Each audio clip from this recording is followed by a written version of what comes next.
Selamat malam, Bapak, Ibu, saudara-saudari sekalian.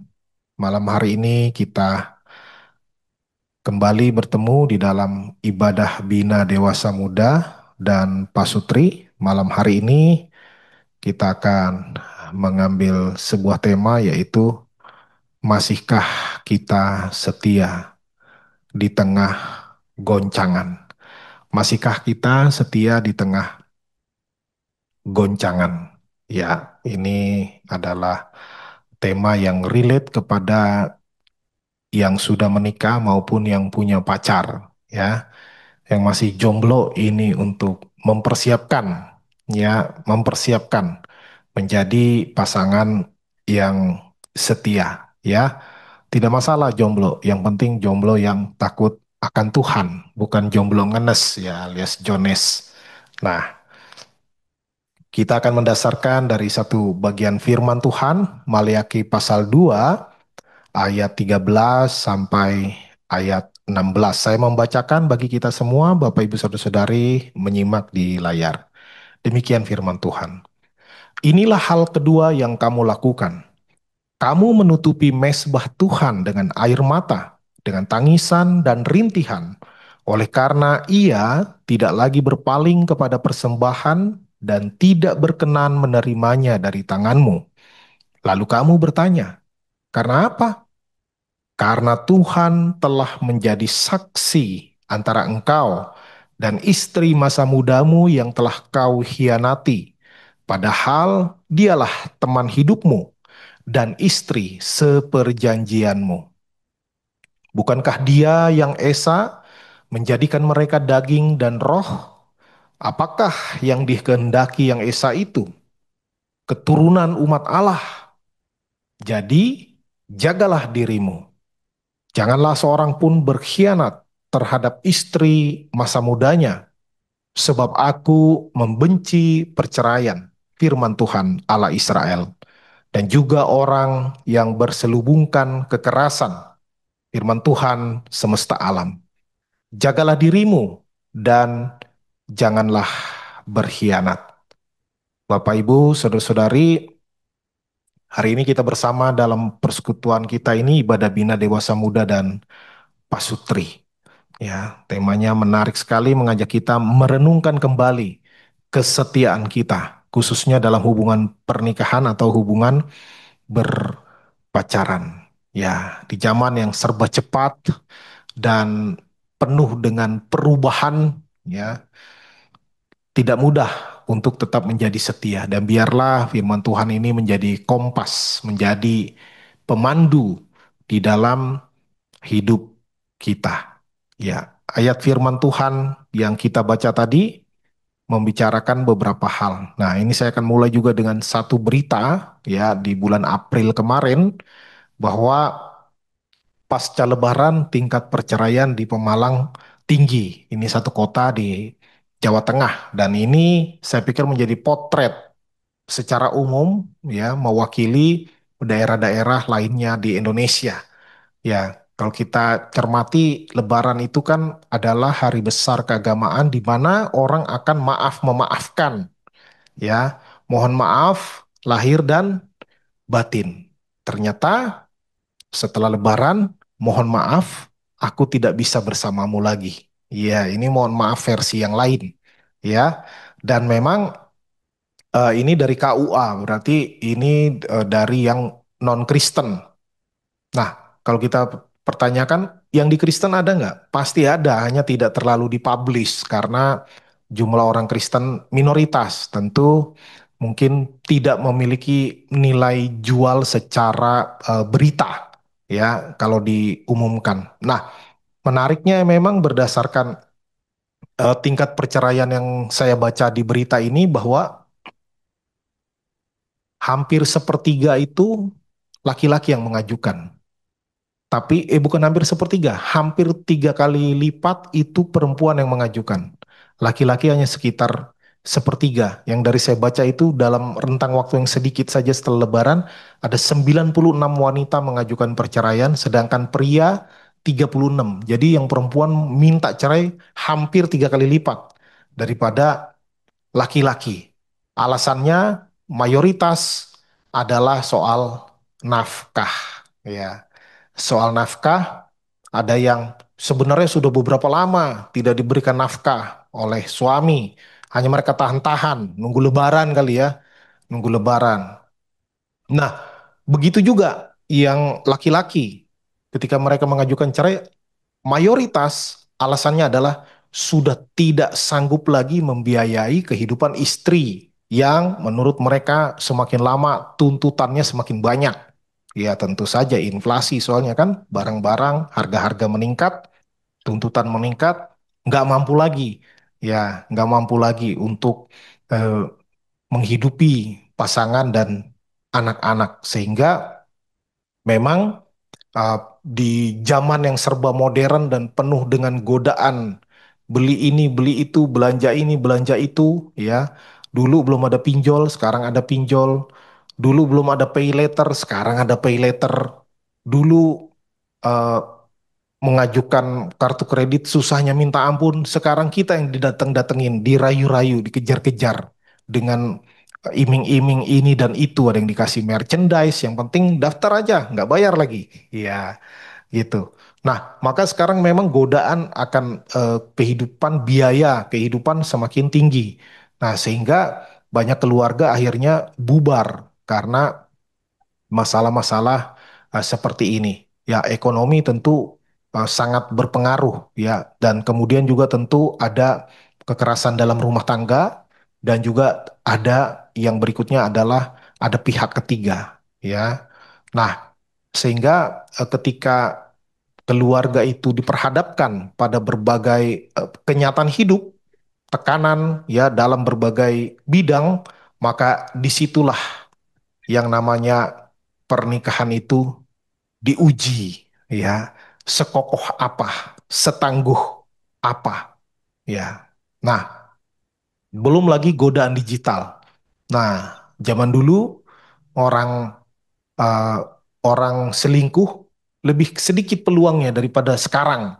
Ya, sekarang aplikasi perkenalan ya, waduh, langsung digenggaman. Hanya sebatas jempol. Ya, mungkin nggak langsung selingkuh yang berat. Mungkin mulai ngintip-ngintip status orang, lalu kenalan, ya kan? Kenalan di dunia maya, menggoda di dunia maya, nggak ketemu orangnya, ya. Istilahnya selingkuh secara digital. Nah, ada yang seperti itu.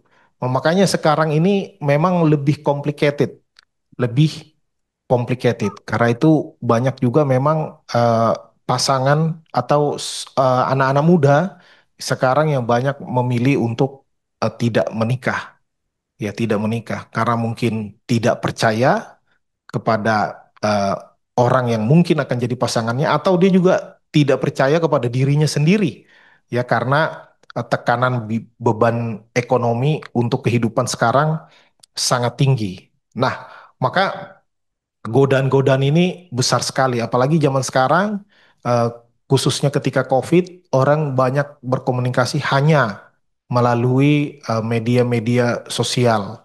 Nah, ketika melalui media sosial, orang yang tidak bertemu secara tatap muka, cenderung itu akhlaknya itu lebih lebih buruk, ya. Komentar-komentar kalau di dunia medsos dibandingkan ketemu langsung pasti beda jauh ya. Jauh lebih julid orang, jauh lebih sinis, jauh lebih sarkas ketika komen ngomong melalui media sosial. Karena itu eh, skill untuk berkomunikasi ini sangat penting. Ya, apalagi kalau sudah menikah. Ya, apalagi kalau sudah menikah, ini penting sekali. Ya, sebenarnya untuk semua orang sih. Orang single juga penting untuk berkomunikasi. Bukan hanya untuk menikah, bukan hanya untuk pacaran, tapi juga di dalam dunia pekerjaan, di dalam dunia marketing, di dalam bidang apa saja. Komunikasi itu sangat penting. Nah, em, mari kita evaluasi diri kita ya kalau belum menikah. Kalau sudah menikah, evaluasi pernikahan kita. Nah, ayat yang kita baca tadi itu menyatakan bahwa Tuhan adalah saksi dari pernikahan. Ya, Tuhan itu adalah saksi. Makanya kalau menikah, pasangan suami istri, pendeta akan mengatakan di hadapan Tuhan dan di hadapan jemaat Tuhan. Maka Tuhan itu sebagai saksi. Di ayat yang kita baca ini Tuhan sedang marah kepada bangsa Israel. Karena bangsa Israel melakukan apa yang disebut dengan kawin campur. Ya, kawin campur. Bangsa Israel banyak di antara mereka yang menikah dengan bangsa lain. Bukan berarti Tuhan rasis, ya, bukan.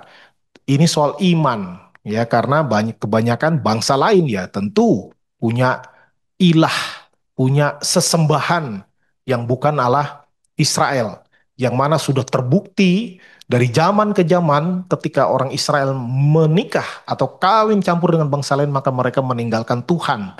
Jangankan level rakyat jelata, ya, level Raja Salomo saja yang dikatakan tidak ada orang sebelumnya maupun sesudahnya yang memiliki hikmat seperti Salomo. Wah, tapi begitu nikah dengan bangsa lain, rontok juga dia. Ya, rontok juga. Maka Tuhan itu mengatakan bahwa pernikahan itu ya harus seiman. Tuhan menjadi saksi, ya, dan di ayat ke-16 tadi juga tentang kekerasan. Ya, artinya Tuhan juga menentang kekerasan di dalam rumah tangga. Dan tadi ada istilah istri seperjanjianmu. Nah, ini kata yang menarik, ya. Kata istri seperjanjian menunjukkan bahwa pernikahan bukan cuman untuk saling membuat senang atau sama-sama punya kepentingan, tidak demikian, tapi justru panggilan kudus untuk saling menanggung kelemahan, menanggung kekurangan dari pasangan. Karena itu pernikahan bukan sekedar sebuah kontrak, ya, bukan sekedar sebuah kontrak. Nah, secara teologis, ya, pernikahan itu di Efesus 5 ini menggambarkan relasi antara Kristus dan jemaat. Secara singkatnya, kalau diperas isinya itu adalah bagaimana agar suami harus mengasihi istrinya sebagaimana Kristus mengasihi jemaat. Sebaliknya, istri harus tunduk dan hormat kepada suaminya seperti jemaat juga tunduk dan hormat kepada Kristus. Nah, kemudian bahwa kesetiaan itu bukanlah sebuah perasaan atau berdasarkan perasaan, tapi merupakan kasih agape, ya, kasih yang tetap memilih untuk tetap memberi, ya, tetap bertahan apapun situasi dan kondisinya. Kemudian bahwa pernikahan itu adalah sebuah perjanjian, bukan sebuah kontrak, yang mana kontrak itu akan batal, ya, atau batal demi hukum ketika salah satu pihak melanggar perjanjian. Tetapi sebenarnya Tuhan uh, menyatakan bahwa pernikahan itu adalah sebuah perjanjian yang kudus, yang mengandung janji di hadapan Tuhan dalam susah dan senang, kelimpahan dan kekurangan, dalam sehat maupun sakit. Jadi ada kesadaran penuh dan komitmen untuk bertanggung jawab. Bahkan kalau di dalam perjanjian lama ketika ada sebuah perjanjian itu disegel dengan apa? Materainya adalah darah, ya, darah menunjukkan betapa perjanjian itu sangat sakral, ya, sangat mendalam maknanya, ya, karena itu nggak bisa main-main. Ya, memang bahasanya adalah lebih baik tidak menikah daripada salah menikah, ya, begitu. Nah, makanya ini menguatkan yang jomblo-jomblo, ya. Tetapi kalau kalian dipanggil untuk menikah, ya bersiap sedialah untuk menikah kalau sudah Tuhan tentukan waktunya dan orangnya dengan siapa, gitu ya. Nah, berikutnya ini adalah soal goncangan dalam relasi. Nah, ini kita lihat data. Data Badan Pusat Statistik tahun 2023 di Indonesia lebih dari 447 ribu kasus perceraian. Waduh, banyak bener ya. Ya, banyak. Ya tentu mayoritas bukan Kristen. Ya, tapi ada nggak orang Kristen di situ? Pasti ada. Ya, pasti ada. Semua agama juga pasti ada. Cuman ternyata begitu banyaknya kasus perceraian di negara ini. Maka ini sebuah hal yang serius dan berdasarkan survei mayoritas itu bercerai pada usia pernikahan 5 sampai 9 tahun menikah. Nah, itu masa-masa kritis. Biasanya berapa bulan pertama, wah itu masih masih manis-manis ya. Masih bulan madu, ngomong masih hati-hati, pilih-pilih. Nah, usia pernikahan kelima ke atas udah mulai nih, udah mulai nggak pakai pilihan lagi, asal asal bunyi aja ngomong ya, marah juga asal dilampiaskan begitu saja, sehingga terjadi perselisihan yang terus menerus ya. Kemudian karena perselisihan terus-menerus nggak tahan, akhirnya memilih untuk berpisah. Dan tentunya masalah ekonomi ini juga sangat klasik ya, apalagi waktu pandemi misalnya kan orang nggak ada pekerjaan. Nah, sekarang juga ya setiap ada job fair itu, setiap ada bursa tawaran lapangan pekerjaan banyak banget orang ngelamar ya. Walaupun pemerintah terus bilang Indonesia baik-baik saja.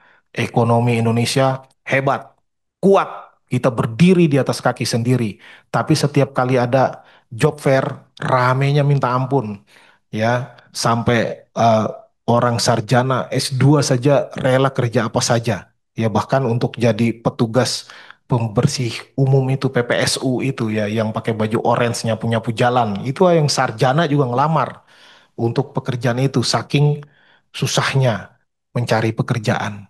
Oke kalau yang masih single. Nah kalau yang udah punya istri, punya anak bagaimana? Nah ini memang tidak mudah ya, tidak mudah harus berjuang bersama. Nah, belum lagi anak-anak muda yang generasi Gen Z, milenial yang sudah dididik di dalam dunia yang eh, menikmati hidup ya, diajarkan untuk menikmati hidup. Saya berhak untuk bahagia ya, sehingga lebih fokus kepada kesenangan diri sendiri ya. Tentu tiap generasi punya punya tipikalnya masing-masing. Nah, karena itu juga yang membuat akhirnya orang ya jangankan kita mau mikirin pasangan, mau mikirin anak, orang untuk saya aja sebenarnya juga belum cukup, belum puas saya menikmati eh, kesenangan masa muda saya. Nah, sehingga orang semakin semakin enggan untuk menikah. Yang menikah juga enggan untuk punya anak karena dianggap nanti, wah, saya nggak bisa menyenangkan diri sendiri lagi, tidak bisa mengentertain diri sendiri lagi nanti. Ya sibuk aja ngurus anak, ya nggak keren banget sih gitu ya. Nah, ini menjadi tantangan-tantangan yang sangat nyata di dalam kehidupan. Dan tentunya ada alasan-alasan psikologis yang menyebabkan goncangan di dalam kehidupan pernikahan. Ya, tentu ada istilahnya ekspektasi yang berlebihan, harapan yang ketinggian, ya, unrealistic expectations. Ya, orang pikir, wah, kalau menikah nanti, wah, bahagia selamanya. Yang ngelihat dia memandang wajahnya aja saya udah seneng ya, apalagi kalau kalau menikah tiap hari ngelihat, padahal begitu tiap hari ngelihat bosan juga ya, malah kadang ngelihat malah sebel ya, malah mencari waktu-waktu supaya nggak ngelihat muka dia ya, begitu. Nah memang kalau orang yang belum menikah dengan setelah menikah tentu ada banyak perbedaannya ya, ada banyak perbedaannya. Nggak percaya? Nah, yang belum merit, merit lah. Nanti kalau, ternyata tidak seindah yang diangan-angankan, ya. Walaupun ada yang bilang, wah, saya pikir dulu enak banget. Ternyata enaknya cuma 20%, katanya. 80%-nya enak banget. Nah, itu adalah bahasa untuk mengencourage orang menikah ya. Tetapi saya bisa katakan ia tidak semulus yang diharapkan, tidak seromantis yang diangan-angankan. Ya ada banyak perjuangan, ada banyak pergulatan, ada banyak adjustment, pengadaptasian ya karena dua pribadi yang berbeda, gaya perempuan sama gaya laki-laki beda, latar belakang keluarga perempuan, latar belakang keluarga laki beda, ada yang bahkan juga beda suku, ada yang bahkan juga beda apa? Beda daerah, ya beda daerah sama aja ya dengan beda suku. Wah itu nggak gampang. Atau satu suku, satu daerah, tapi beda latar ekonomi, status sosial beda. Wah itu nggak gampang juga, ya. Apalagi kalau misalnya status sosial wanita jauh lebih tinggi daripada laki-laki. Waduh, itu nggak mudah bagi laki-lakinya, ya. Ya sebaliknya juga nggak mudah juga, ya. Lalu komunikasi yang buruk tadi ya kita udah biasa diajarkan untuk apa? Untuk nomor diri kita yang utama, nomor satu, ya. Kemudian tentu ada luka-luka batin, ya, luka-luka batin masa lalu yang tidak diselesaikan. Karena sebagian pasangan itu ada bentrok, biar aja ntar gue udah capek sendiri, udah selesai sendiri. Ya, selesai sendiri bener. Tetapi sebenarnya itu belum tuntas. Ya, akan datang waktunya nanti keluar lagi itu kayak file yang udah di save lama.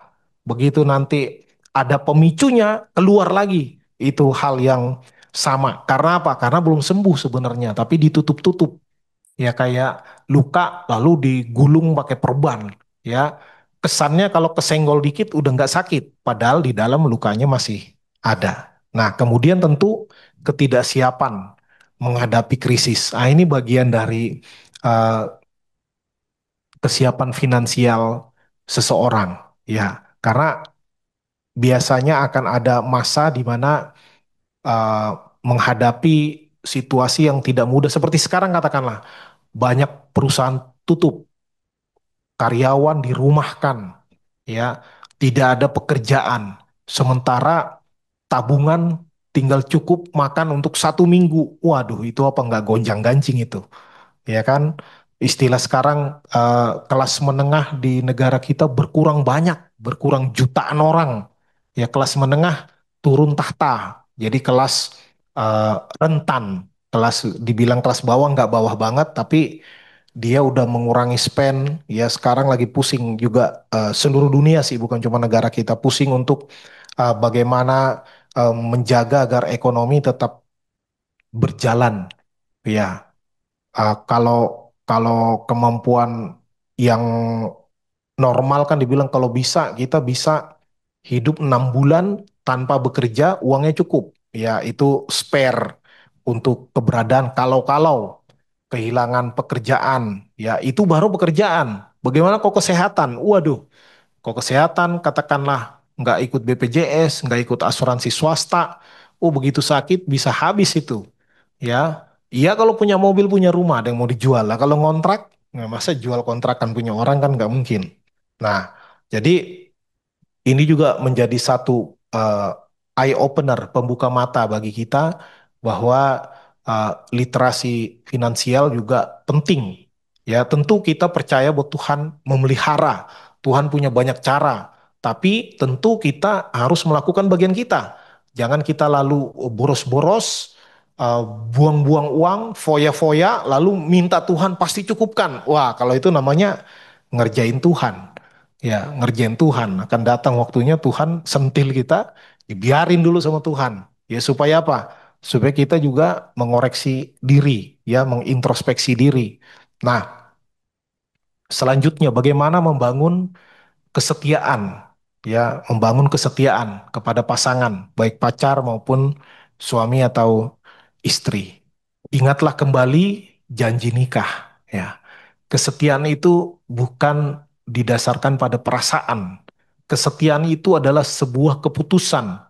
Kesetiaan itu adalah sebuah komitmen, ya. Kita memilih untuk setia, nggak pakai kalau, ya. Kalau dia ganteng terus, cantik terus, kalau dia promosi terus jabatannya, kalau dia keuangannya nambah terus, gajinya, usahanya, ya.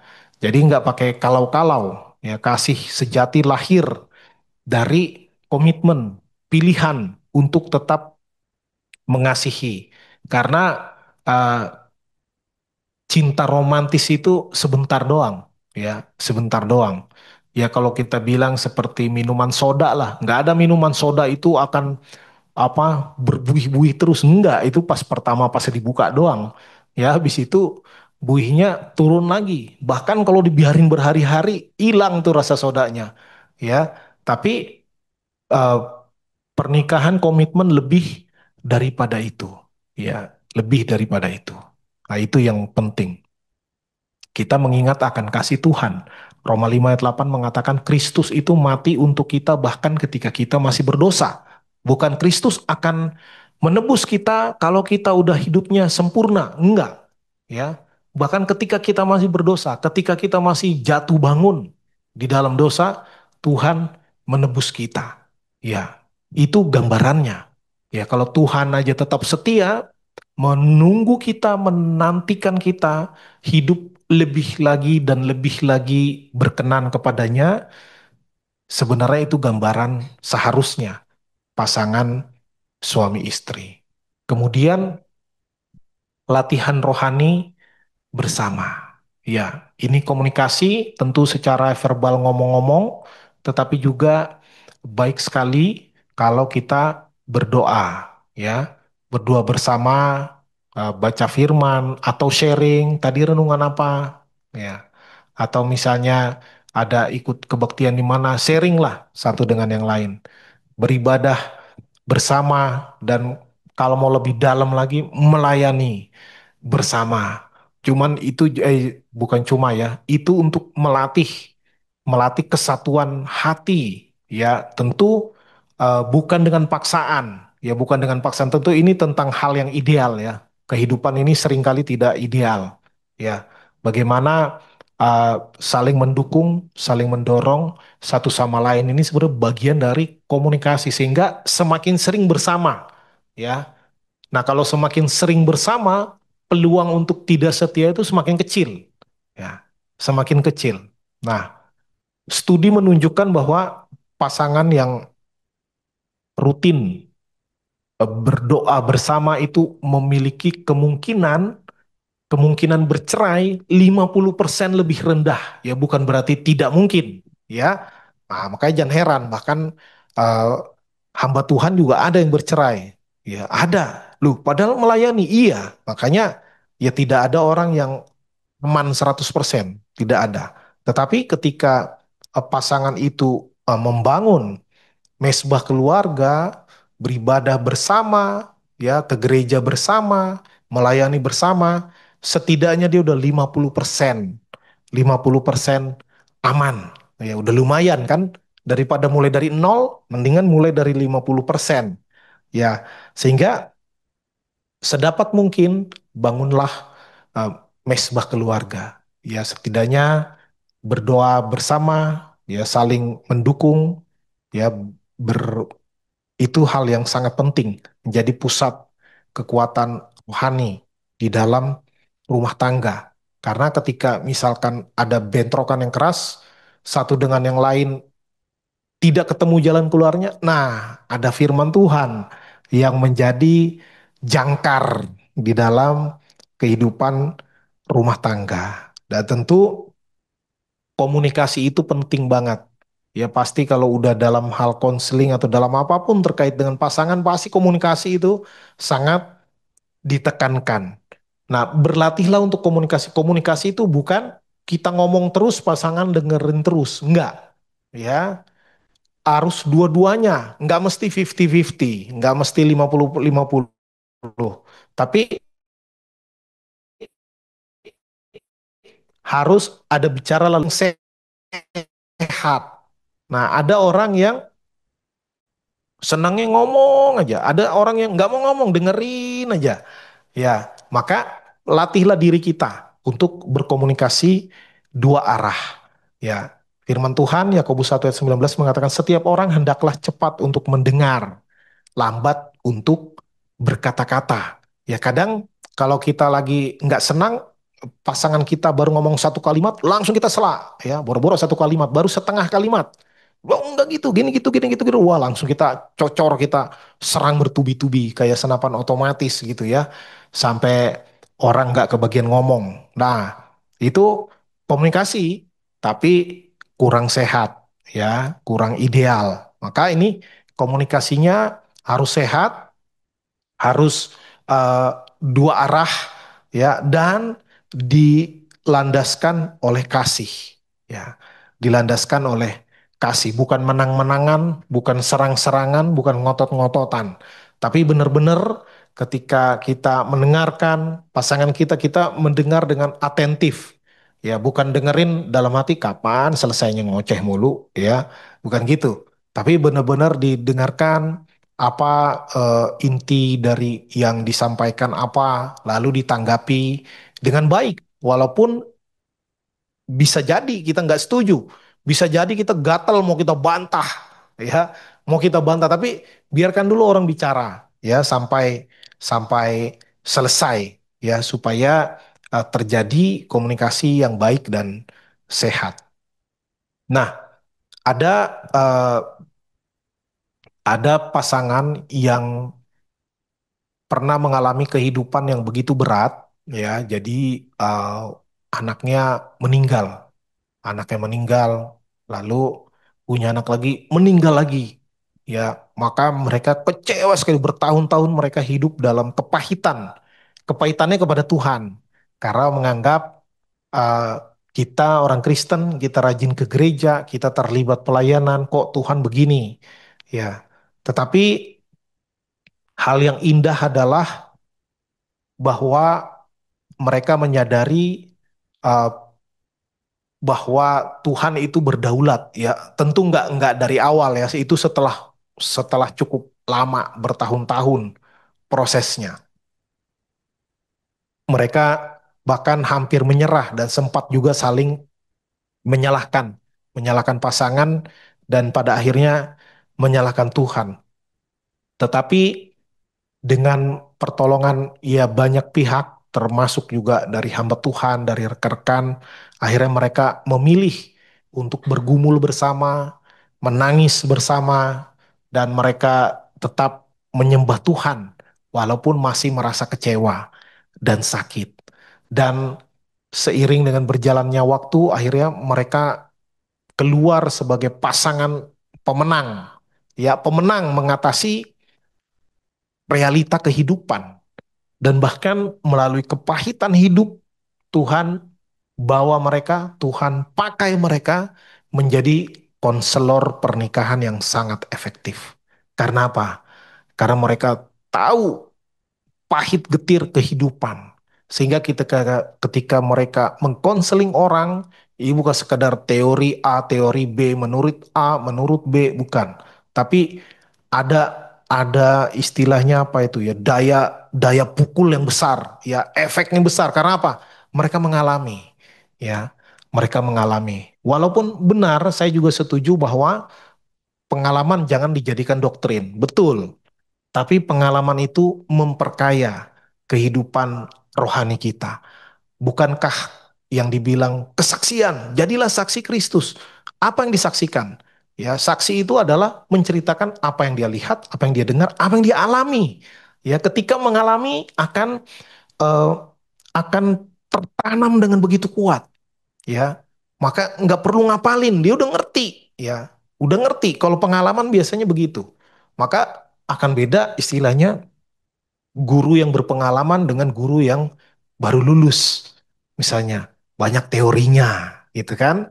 Nah, jadi begitu juga ada gereja tertentu yang juga kalau cari hamba Tuhan, misalnya mereka tidak mau yang baru lulus. Kalau jadi pendeta, ya, tidak mau yang baru lulus, harus yang udah pernah punya pengalaman di sana di sini, gitu. Pasti tujuannya apa?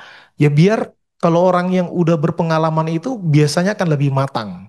Nggak pasti juga, tapi biasanya, ya, akan lebih matang, sudah biasa eh, menyelesaikan masalah, problem solving.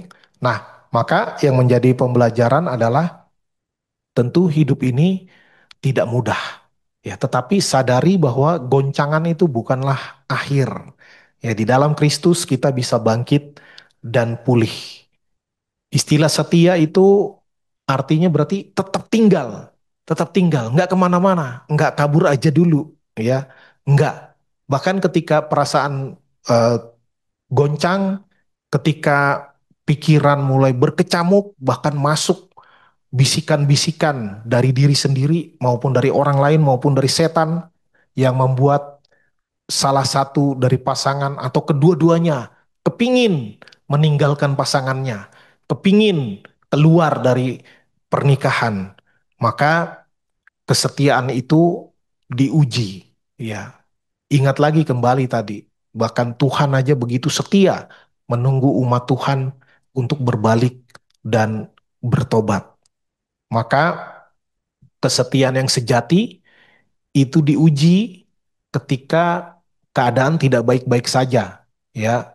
Yang paling jelek adalah orang baik-baik, aman-aman, bagus-bagus, tetap tidak setia. Waduh, itu kalau itu udah keterlaluan. Kalau itu udah keterlaluan, ya. Tapi biasanya orang akan tidak setia ketika goncangannya cukup kuat dalam berbagai sisi, ya. Bisa ada pelakor, ada pebinor, ada karena faktor ekonomi, ada banyak hal lah. Nah, tapi penting untuk tetap setia. Ya, penting untuk tetap setia. Nah, yang menjadi refleksi bagi kita masing-masing. Mari kita mempertanyakan diri. Apakah saya setia? Kalau yang masih jomblo, apakah saya tipe yang setia? Ya, kalau masih jomblo aja udah terlalu jelalatan, waduh, itu bahaya. Ya, nah, apalagi kalau yang udah pacaran, apalagi kalau yang udah menikah. Wah, udah ya. Udah jangan lagi macem-macem. Jadi daripada kita nanya sama orang, mendingan kita nanya sama diri sendiri. Apakah saya setia kepada pasangan saya? Nah, apakah saya mengerti bahwa komitmen khususnya yang sudah menikah bahwa komitmen janji untuk tetap setia di dalam pernikahan itu diucapkan di hadapan Tuhan. Ya, jadi nggak main-main. Dan juga di hadapan umat Tuhan, di hadapan jemaat. Maka mari untuk kita menolong kita tetap setia, kita jadikan pernikahan sebagai ladang pelayanan, bukan sebagai medan pertempuran. Ya, kalau sebagai ladang pelayanan, tentu banyak yang harus dikerjakan. Ya, petani kalau sebelum nanam dia bersihkan lahan dulu, bersihkan lahan, gemburkan tanah, mempersiapkan irigasi kalau sawah ya. Lalu udah tanam bibit, harus dirawat, harus dipupuk, dan macam-macam yang harus dikerjakan. Supaya apa? Supaya menghasilkan hasil yang optimal.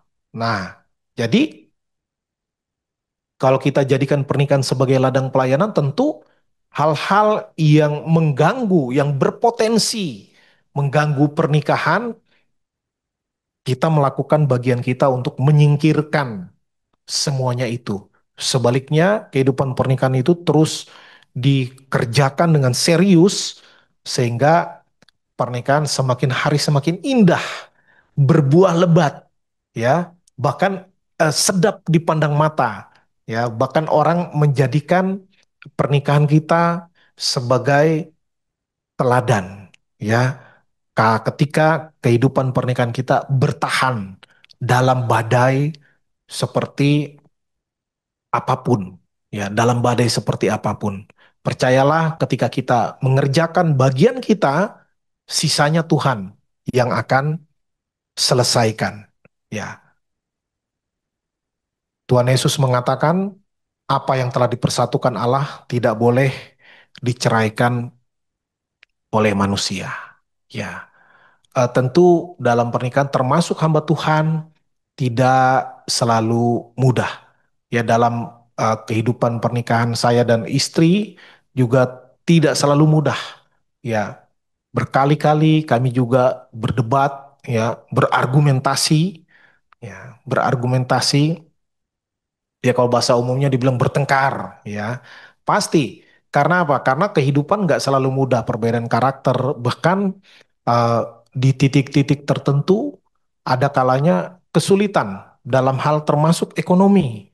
Tetapi karena kita tahu apa yang benar, kita memilih untuk tetap hidup di dalam kehidupan pernikahan yang memang itu yang diperkenan oleh Tuhan, dan berkali-kali juga Tuhan buka jalan dalam setiap tantangan, kesulitan yang kami alami sebagai pasangan. Dan saya percaya Tuhan yang sama juga akan melakukan di hadapan ya masalah-masalah yang sekarang atau masalah yang akan datang. Ya hidup kan pasti masalah semuanya, ya kecuali kita udah nggak hidup lagi, udah berhenti masalahnya.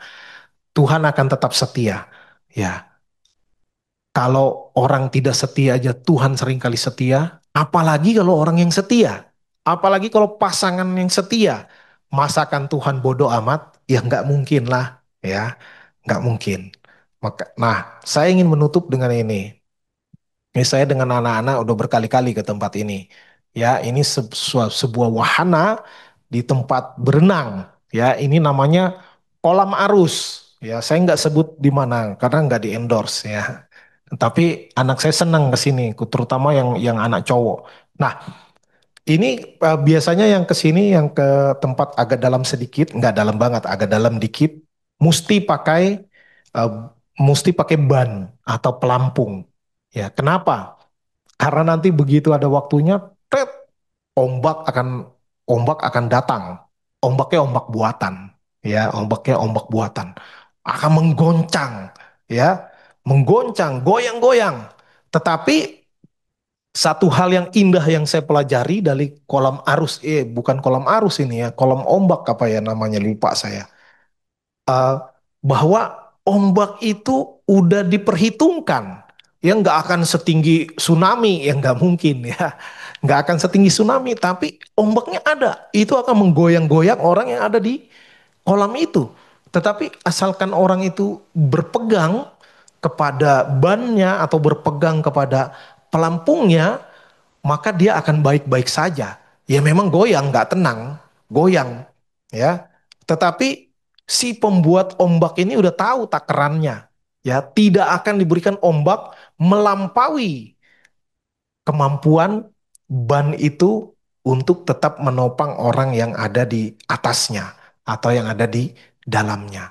Nah, saya belajar bagaimana sebenarnya di dalam kehidupan, khususnya di dalam pernikahan dan berpacaran lah katakan, pasti ada ombak. Mungkin hanya riak-riak kecil, tapi kadang ombaknya besar, gelombangnya nggak selalu sama. Nah, tapi percayalah ketika kita berpegang kepada kesetiaan itu, kita tetap setia seperti Tuhan yang setia, maka sebenarnya kita akan baik-baik saja, ya, akan baik-baik saja. Karena apa? Karena ketika kita merasakan arus atau ombak yang mulai menakutkan dan sepertinya melampaui kemampuan kita, Tuhan yang akan turun tangan. Tuhan yang akan campur tangan. Nah, bagian kita adalah tetaplah berkomitmen untuk setia dalam situasi apapun, seperti janji pernikahan. Dalam sehat, dalam sakit, dalam waktu muda, dalam waktu tua, ya. Tadi ada ayat bilang, karena kau mengkhianati istri masa mudamu, ya. Loh, kalau nikahnya udah tua gimana? Ya, bukan itu maksudnya. Karena kebanyakan orang, apalagi zaman dulu ya, orang dulu nggak kuliah sampai umur 30. Ya, sekarang ada orang udah lulus S1 langsung ambil S2, lulus S2 langsung ambil S3. Ya, umur 27, umur 30 udah S3. Ya, makanya nikahnya lambat-lambat orang zaman sekarang. Kalau orang zaman dulu nggak sarjana ya. Zaman dulu belasan tahun udah pada nikah, zaman-zaman Alkitab itu. Nah, makanya kemungkinan besar orang ya cepet-cepet nikah. Makanya dibilang pada istri masa mudamu. Artinya apa? Sekarang udah nggak muda lagi. Nah, ya dulu mungkin bagi yang sudah menikah dulu mungkin pasangan kita begitu menarik, ya sangat proporsional, uh, fisiknya, lalu kelihatannya masa depannya sangat menjanjikan. Namun setelah menjalani pernikahan seringkali berubah, baik itu fisik, baik itu secara ekonomi, status sosial, ternyata nggak melulu selalu semakin baik. Ada kalanya justru merosot, menurun. Kesehatan juga begitu. Ada yang gagah perkasa, rajin olahraga, tahu-tahu sakit, ya, sakitnya yang berat lagi. Nah, seperti itu, nggak mudah kehidupan, tapi harus tetap dijalani, ya. Eh, Hari ini pagi tadi, subuh menjelang pagi, adik ipar saya meninggal dunia, adiknya istri, ya. Jadi eh, sedih, sedih, tapi ya kehidupan harus tetap berjalan. Ya, kehidupan harus tetap berjalan, pelayanan juga harus tetap berjalan. Nah, komitmen juga di dalam keluarga. Bagaimana kebetulan yang ada ipar ini adalah papanya Sevia yang anak yang tinggal sama kami sekarang. Ya, jadi itu justru menguatkan komitmen di dalam keluarga. Itu keluarga kita, keponakan kita. Maka kita harus ambil bagian, bertanggung jawab. Karena itu, nah itu juga kan itu dalam tanda kutip dalam pernikahan itu pihak luar dalam arti bukan anggota keluarga inti, ya karena levelnya bukan anak tapi keponakan. Tapi itu bagian dari komitmen pernikahan. Susah senang kita sama-sama. Ya, susah senang kita sama-sama, kita maju terus, kita lakukan bagian kita, sisanya Tuhan yang akan eh, menanggung kehidupan kita. Ya, asalkan kita tetap setia, setia kepada Tuhan, setia kepada pasangan. Demikian yang bisa saya bagikan. Tuhan memberkati.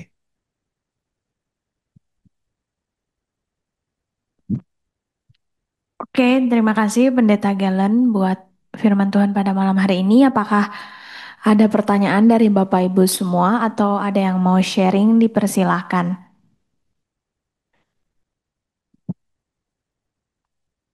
Mungkin ada Bapak Ibu yang di Zoom atau yang di WB juga boleh ya. Bisa bertanya atau sharing.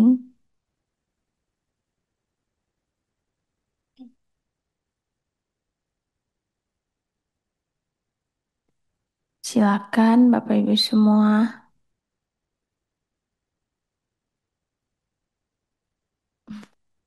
Mungkin dari Pak Yandoko dan Kak Mei, apakah ada atau sharing gitu boleh. Oh, ya malam semuanya. Selamat Mungkin saya mau malam. nanya ya, nggak jauh-jauh sih ya, kayak jemaat di gereja kita ya. eh Kayak tadi dibilang, maksudnya kita yang sama-sama aja eh, susah ya untuk membangun kesetiaan gitu.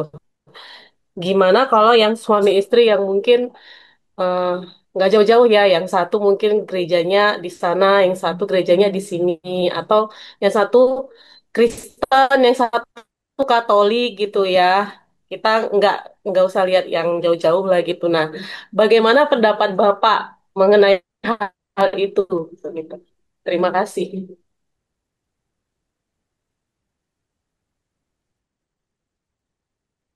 Iya, tentu harus didiskusikan dan diputuskan sebagai pasangan suami istri.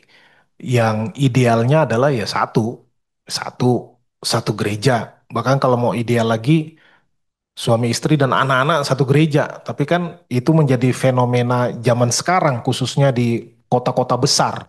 Ya bisa itu empat anggota keluarga, empat gereja. Ya, bahkan ada yang di gereja, ada yang bukan di gereja. Nah, itu zaman sekarang. Tetapi kita kembali kepada firman Tuhan, ya, dan berupaya seideal mungkin. Semakin mendekati ideal semakin bagus. Ya, hanya kalau sudah dalam tanda kutip sudah terlanjur, ya dibicarakanlah itu, dibicarakan dan keputusannya dikembalikan kepada masing-masing pasangan karena mereka yang menjalani. Hanya kalau dari sisi pengajaran kita tetap nyatakan ya firman Tuhan begini, gitu kan? Kalau kita belum ideal, ya pergumulan masing-masing, ya sifat dari eh, karena bahasa gereja kan bahasa pastoral, ya bahasa pastoral. Jadi eh, doktrinnya ini, ya, tapi menjalaninya tetap dikembalikan kepada diri masing-masing. Hanya kita bahasanya bahasa penggembalaan lah, eh, menghimbau, menghimbau. Tentu idealnya ya eh, pasangan suami istri ya satu, satu iman, lalu satu gereja gitu ya. Cuma memang kalau udah beda gereja ya dibicarakanlah di antara mereka itu aja sih kalau yang bisa saya eh, komentari ya. Sekali lagi idealnya ya satu tempat idealnya gitu. Terima kasih Bu Mei. Terima kasih, Pak Galen. Gimana, Kak Mei? Oke ya. Apakah ada lagi dari Bapak Ibu yang lain? Mungkin Penatua Heri ada yang ingin di-sharingkan? Boleh, Pak. Atau bisa juga berpendapat. Boleh deh, saya Gitu. nanggapin dulu. Sebenarnya ada yang saya mau diskusikan. Oke, Pak. Pertama, tadi mengenai Bu Mei tadi bilang, Pak Galan kan udah jawab idealnya seperti itu. Tapi tegas kalau menurut pribadi saya sih, kita ideal kan ukurannya standarnya apa gitu loh. Jadi kalau Alkitab bilangnya harus satu gereja, ya harus gereja, nggak bisa idealnya manusia. Ukuran kita tetap berpedoman pada Alkitab. Apa kata Alkitab? Boleh nggak beda gereja seperti itu? Eh, saya kira di dalam Alkitab sih nggak secara eh, lettered dikasih dikatakan harus satu gereja, tetapi ada prinsip-prinsip bahwa yang di Alkitab baik di Perjanjian Lama maupun Perjanjian Baru jelas sekali tersirat bahwa kepala rumah tangga itu kan suami, ya, dan Tuhan Yesus sebagai kepala daripada jemaat. Jadi turunan teladan Kristus itulah yang menjadi pedoman kita. Kita harus ikuti apa menjadi pedoman kepala keluarganya, ya. Sama seperti Yesaya ketika sorry, bukan Yesaya, Yosua, ya, mengatakan dia dan keluarganya akan beribadah kepada Allah. Berarti ada satu kesatuan, bahwa ada satu community yang inti yang paling kecil, yaitu namanya keluarga, di dalam satu naungan persekutuan yang beribadah kepada Allah. Tidak terpecah-pecah, suami ke sini, istri ke sana gitu. Seperti itu saya kira. Itu tanggapan saya. Jadi sekali lagi saya sih berharap kita harus senantiasa berpedoman pada idealnya Alkitab, bukan tafsiran pandangan nanti ke bawah kepada standar dunia ini. Kemudian saya mau mengajak kita diskusi. Tadi di awal Pak Galen menyampaikan bahwa banyaknya orang bercerai, ya, termasuk di dalamnya bilangan orang-orang percaya, orang Kristen. Ini menjadi sesuatu yang seharusnya tidak boleh terjadi pada orang Kristen, kan gitu.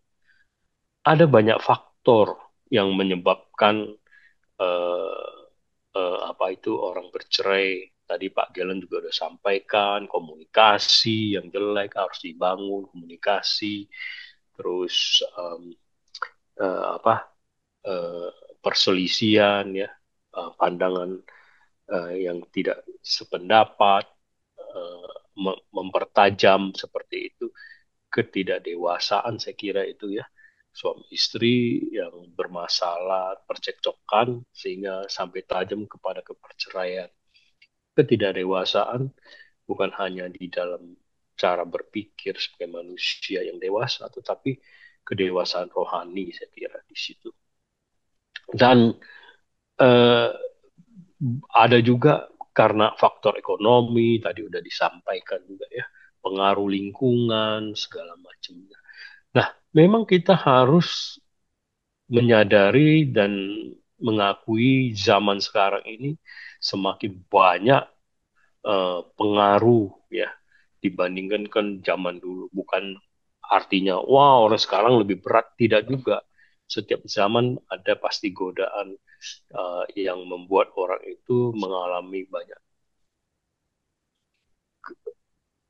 kelemahan, mengalami banyak masalah di dalam keluarga. Tetapi yang paling penting kalau menurut saya, kalau saya berkaca kepada bagaimana ketika Tuhan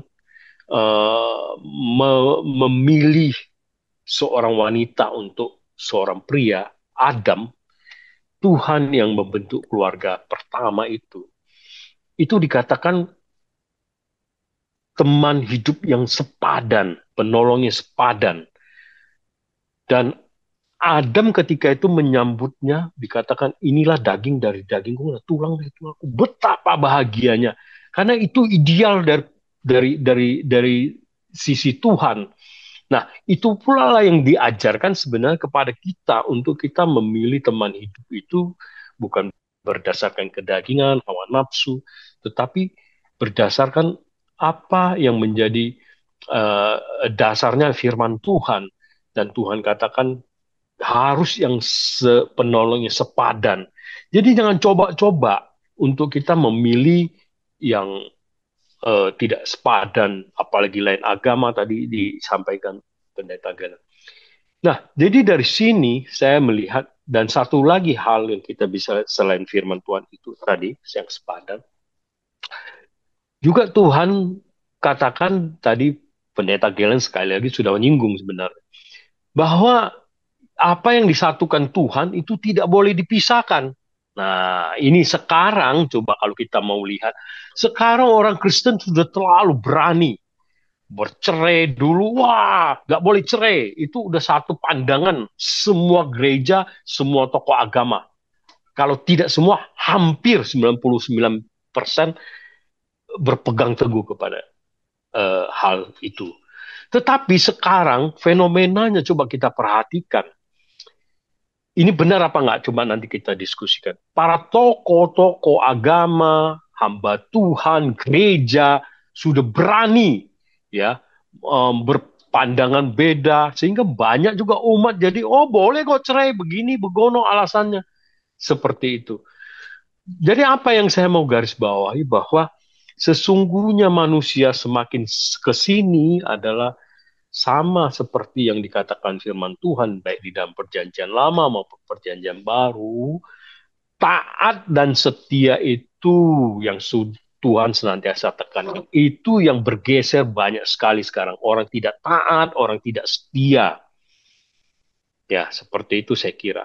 Jadi yang lain-lain, pengaruh lingkungan, pengaruh ekonomi, ini segala macam.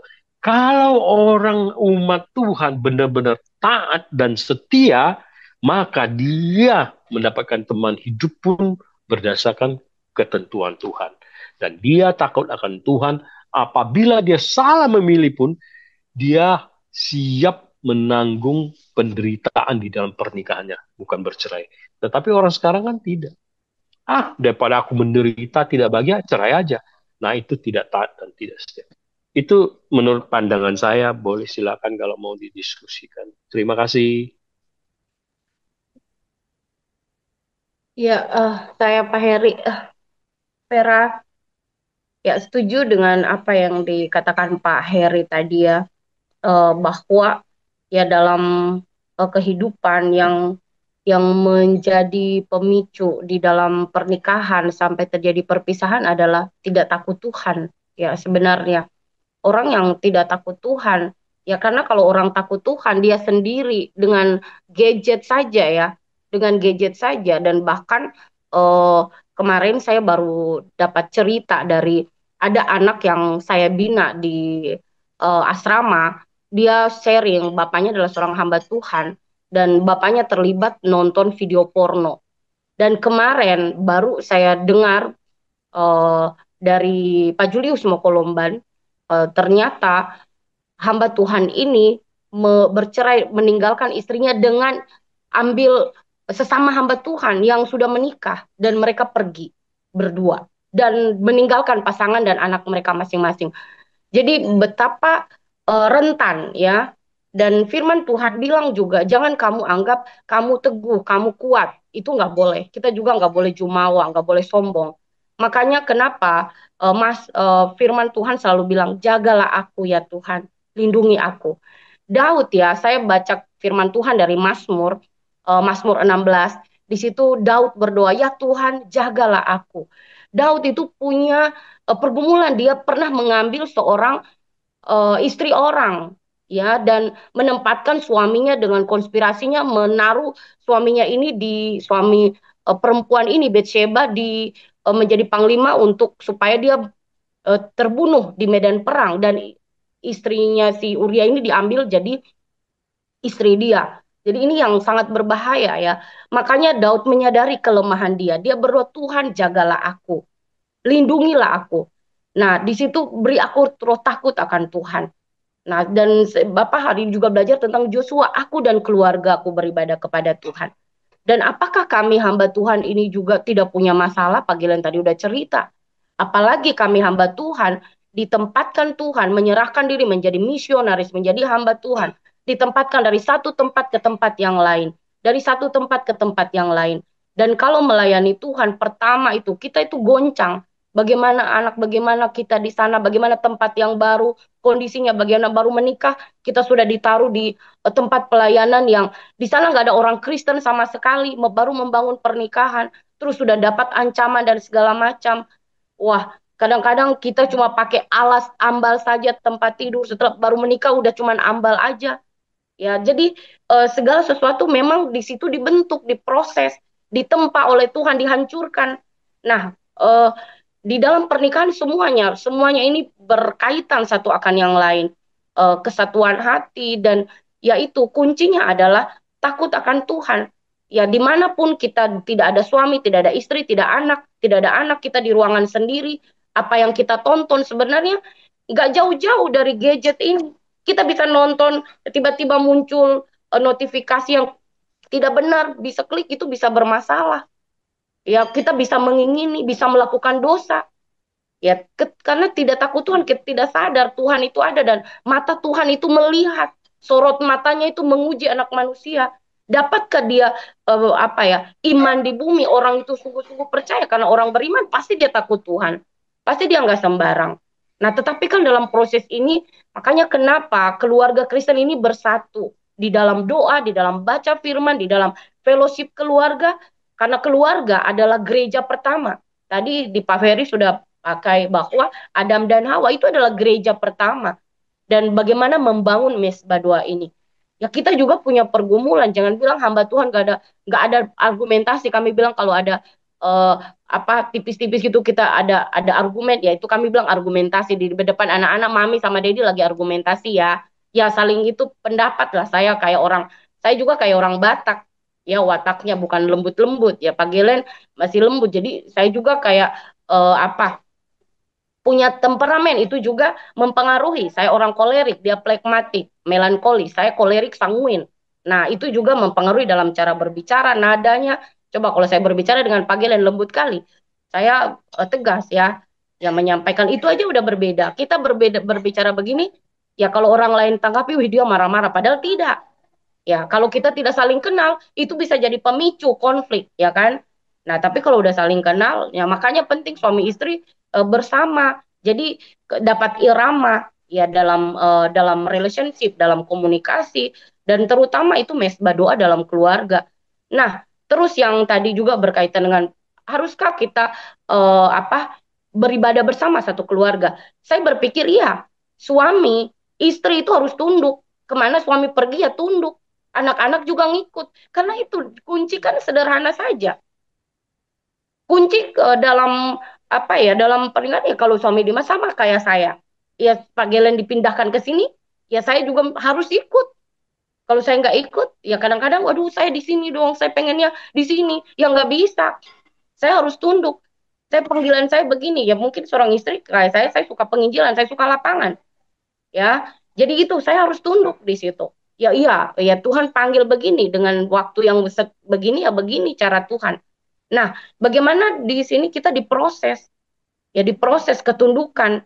Ya bisa, oh boleh nggak saya pendeta panggilan di sini, saya di sono gitu misalnya.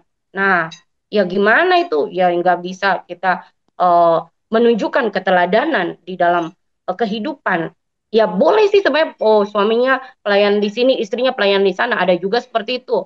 Ya kalau kita gereja Sulawesi, suaminya di Gemis A misalnya, di Gemis eh, apa satu tempat itu Maranatha, satu di Gemis di Gemis misalnya Siloam gitulah. Tapi semuanya Gemis, tapi beda tempat. Nah itu nggak ada masalah. Nah tapi kalau kita misalnya oh satu denominasi A, satu pergi denominasi B, ya susah. Nah jadi ketundukan itu ya di keluarga, istri dan anak harus tunduk kepada suami atau anak harus tunduk kepada orang tua. Nah disitulah ya bukan soal ideal-ideal kita, tetapi itulah ideal Alkitab.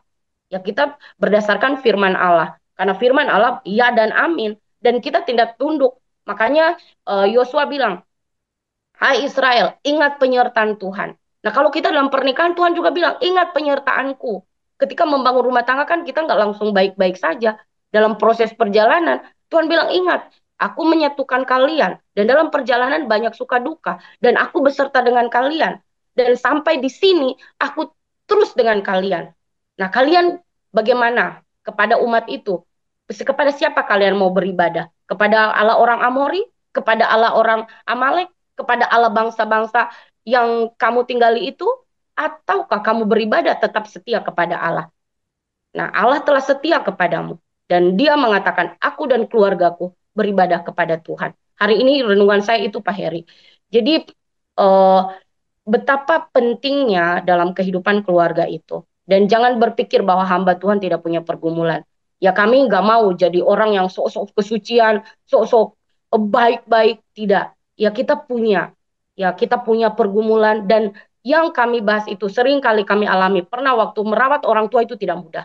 Ya, berbagai sisi kita bergumul. Saya nggak kerja, itu kan berpengaruh di ekonomi. Kami menangis bersama, tengah malam kami berdoa, oh Tuhan tolong kasihani kami. Ya kami punya orang tua dari dua sisi. Orang tua saya di kampung sakit, terus di saya juga merawat mama yang sedang sakit. Tinggal di sana ada dua, saya mama, papa sakit semua. Jadi generasi sandwich. Nah itu pengaruh juga banyak hal. Punya anak, punya orang tua, dan punya ponakan lagi. Waduh, jadi betapa, tetapi ketika melihat bahwa saya sangat suka sekali ya hari ini, keluarga, pernikahan itu adalah ladang pelayanan dan itu nikmatnya, itulah kekayaan. Ya kalau bilang yang lain bilang, oh keluarga itu susah gini, bagi saya sekarang apa saya lagi menikmati nikmat-nikmatnya bahwa pernikahan itu adalah ladang pelayanan. Dan apa itu adalah kekayaan. Jadi kekayaan kita bukan kita punya mobil, punya harta, punya uang di bank sekian. Tidak. Tuhan adalah warisanku, kata Daud. Tuhan adalah warisanku. Tuhan adalah kemuliaanku, pialaku. Nah itu. Jadi pelayanan, ketika Tuhan memberi pelayanan di keluarga, ya mengurus anak, mengurus suami, mengurus anak, mengurus orang tua, mengurus anak saudara yang susah menderita, itu adalah pelayanan. Jadi betapa agungnya Allah. Jadi keluarga itu adalah wadah pertama, gereja pertama. Nah, setelah itu Tuhan berikan kita bait suci pada zaman orang Israel ya. Di Yerusalem dibangun bait dan semua keluarga ke sana. Ya keluarga satu keluarga Tuhan Yesus memberi contoh. Maria dan Yusuf membawa Yesus ke sana. Nah, untuk beribadah dan bersama-sama, tidak ada bilang kau ke sana, situ ke sono, ya nggak bisa. Makanya kan kenapa terus di konteks sekarang kan gereja sama gereja. Ya kalau dalam keluarga turun kan sama-sama gitu. Satu ke sono, satu ke sini, ya eh, aneh bagi saya sih. Ya hormat toh kita istri, saya juga belajar untuk menghormati. Saya punya temperamen yang kuat juga. Bisa mandiksa, bisa gini. Tapi harus menghormati keputusan, harus menghormati suami. Dipanggil ke pelayanan ke Jakarta misalnya, saya nggak suka. Saya suka daerah. Bahkan seperti ke ini, gabung dengan Mika, itu sebenarnya tujuannya saya rindunya ke Irian Jaya, Papua. Ya, itu kerinduannya. Tapi ternyata Tuhan kita bingung kehidupan ini. Sebelumnya juga ketika Pak Bigman masih hidup ya, ini juga salah satu karena ini juga mempengaruhi kehidupan panggilan dalam pelayanan juga. Dan ini menyangkut keluarga. Ya ketika beliau bilang kalian akan gabung di Jakarta, saya nggak mau. Dulu ya waktu beliau masih sakit, saya bilang saya nggak mau pergi. Jadi kami tahan itu berapa tahun. Setelah itu beliau bilang, weh kalau gitu kalian bisa nanti ke Kalimantan, ke Papua. Ya iya saya senang saya. Dia bisa menyampaikan tentang Papua. Widih, saya langsung berkobar-kobar. Nah, setelah itu tapi kan Papua belum buka. Itu di Kalimantan. Wih, oke kami bersedia angkat kaki dari Batam, zona yang nyaman, zona yang semuanya enak. Pergi ke tempat yang baru memulai, sudah usia 40, memulai pelayanan baru, itu nggak enak. Ya saya mau kesaksian saja di tempat ini. Melayani Tuhan gak gampang. Dalam kehidupan keluarga gak mudah. Tetapi kerendahan hati, takut akan Tuhan, itu yang penting. Dan tetap kita sederhana di dalam Tuhan. Ya, tetap berpegang teguh kepada firman, menghormati pasangan dan mengasihi dan mendukung pelayanan yang Tuhan telah percayakan bersama-sama. Kami dan Seisi, aku dan Seisi, rumahku beribadah kepada Tuhan. Ya, kiranya menolong dan meneguhkan kita bersama. Ya, kita bukan orang kuat, bukan orang gagah. Betapa pentingnya keluarga setiap hari merendahkan hati. Apalagi akhir zaman ini. Keluarga harusnya datang kepada Tuhan. Berdoa, terus bergumul. Datang kepada Allah. Bergaul dengan Allah. Karena di situ kita beroleh kekuatan baru. Kita beroleh hikmat, bijaksana dari Tuhan. Tuhan yang akan menolong. Tuhan yang menopang keluarga itu. Betapa ajaibnya Tuhan. Dan saya sangat mengagumi kita punya Allah Israel. Allah yang luar biasa, Allah yang hidup. Kita menyembah Allah yang benar. Allah yang mati dan bangkit. Nyawanya dicurahkan, darahnya dicurahkan menebus kita. Apalagi memelihara hidup kita. Apa sih yang tidak Tuhan bisa? Tuhan semuanya bisa. Karena dia Allah yang sanggup. Bahkan menjamin kekekalan hidup kekal. Tuhan juga jamin hidup kita. Apapun yang kita alami ya dalam kehidupan ini. Jadi betapa ajaibnya Tuhan. Kita dalam hari ini saya kedukaan dan hari ini juga bawa Bapak pergi berobat, masih terus bawa berobat dan rencana juga pulang kampung. Ya mereka karena sudah tua pengen di kampung. Ya kita juga nggak tahu apa dalam hati mereka. Kami sebagai anak harus menghormati keputusan mereka. Ya bagaimana kita sebagai orang anak juga mendukung. Nah, kita nggak boleh egois. Ya kalau kayak kita pengen sendiri, kita ya kaya sendirilah. Sudah punya mobil, sudah punya itu kalau kita mau pengen senang. Tetapi saya percaya bahwa pelayanan itu anugerah. Itu tidak bisa kita temukan ketika kita menceritakan Yesus kepada keluarga. Karena satu orang bertobat seisi rumah tangga diselamatkan. Dan itu adalah pegangan kita orang Kristen. Orang Kristen bukan mau memperkaya dalam finansial, tetapi memperkaya orang di dalam Kristus. Mengenal Yesus itu lebih penting dari apa yang di dunia ini. Menikmati Yesus setiap hari dalam persekutuan ibadah. Itu yang lebih mulia dan lebih agung. Kita nikmati bersama Tuhan. Keluarga Kristen. Saya berharap Gereja Reformasi Indonesia, keluarga-keluarga di Gereja Reformasi Indonesia bertekuk lutut di hadapan Tuhan setiap hari untuk datang kepada Allah. Kita membawa hidup kepada Tuhan dan membawa jiwa-jiwa kepada Tuhan. Terima kasih. Tuhan memberkati. Diskusi tadi itu saya mau garis bawain untuk adik-adikku, untuk teman-temanku, untuk adik-adikku, perhatikan bahwa kamu jangan pacaran dulu, cari teman yang baik, lihat karakternya cocok nggak, udah lahir baru nggak. Nah, kalau udah cocok baru pacaran, karena pacaran itu punya tujuan untuk pernikahan, bukan seperti orang dunia. Ya, jadi waktu kamu nanti sudah pacaran, sudah masuk ke pernikahan, itu prinsipnya di dalam Tuhan ada percekcokan tidak boleh cerai. Ya, itu untuk adik-adik. Untuk teman-teman, ingatlah Ulangan 6 ayat 6 sampai 9 Sema. Melihat kepada zaman ini, anak-anak sekarang orang dewasa, sekarang kawin cerai, harusnya kita orang tua benar-benar sungguh-sungguh mendidik anak-anak kita untuk takut dan taat kepada Tuhan. Bukan aku katakan anak-anakku udah taat dan takut akan Tuhan, tetapi minimal aku punya hati benar-benar seperti firman Tuhan bilang itu. Baik kamu tidur, baik kamu di dalam perjalanan, di rumah, di luar, ingatkan dia sama Tuhan, terus didik mereka untuk taat dan setia kepada Tuhan. Itu saja, terima kasih Vera.